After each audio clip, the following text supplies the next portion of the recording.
Non-destructive editing is a critical part of any high-quality workflow. What is it, and how do you apply it? Let's find out. Adjustment layers are the most common examples of non-destructive editing in Photoshop. They give us the ability to modify and undo changes to the image even after it has been saved and closed. Let's open up a file. We'll go to our Chapter 5 folder and select the Adjustment Layers image. Now I'd like to direct your attention to the bottom right portion of the screen where you find our Layers panel, and for the very first time we have a series of adjustment layers. We've got a Curves adjustment layer, Photo Filter, and Hue Saturation. Now we've worked with each of these three tools before. The difference this time is that they've been applied as adjustment layers. Well, what's so great about adjustment layers? The answer, a lot. If I move over here to the Layers panel, I can turn the visibility of each of these adjustment layers on and off independently. If I click on this eye icon, I'm temporarily disabling the effect of this adjustment layer.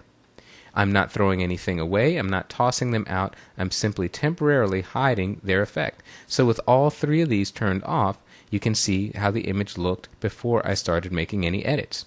I'm going to turn these three back on. Another great feature of adjustment layers is that at any point after they've been created, you can modify them. If I double click anywhere in this Curves adjustment layer, we open up an Adjustments panel, and you see our Curves interface that looks remarkably similar to curves that we've used in previous lessons, and the behavior is identical. You can see how I've modified the shape of the curve. The highlights have opened up a little bit and I've brought the shadows down just a hair, but there's nothing preventing me from going up, clicking on the On-Image Adjustment tool, clicking and dragging somewhere in the image, and further modifying that effect. Another great thing that you can do with adjustment layers is change their overall strength or opacity. If I move back to the Layers panel, with the Curves adjustment layer selected, it's highlighted in blue, I'm going to click on the word opacity.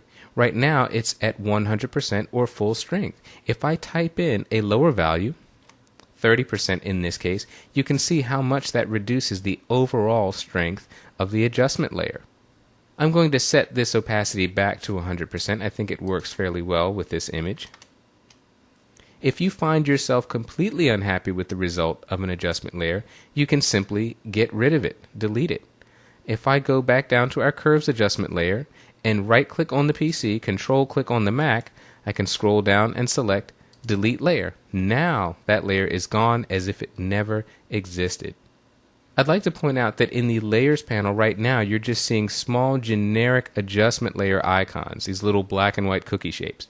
If we go to the flyout menu in Layers and scroll down to Panel Options, we can choose a larger thumbnail size. I'll choose one in the middle. We'll hit OK. And now we can see the individual icons for our adjustment layers. It's up to you whether you'd like to work with these small generic icons or larger ones. For our recording purposes, I'm going to go back into Panel Options and reset this for our smaller thumbnail size, but feel free to use whichever one you prefer. In our next lesson, we're going to continue working on this image, but for right now, I'd like for you to close this file without saving it, then reopen it so we can begin the next lesson with the image back in its original state.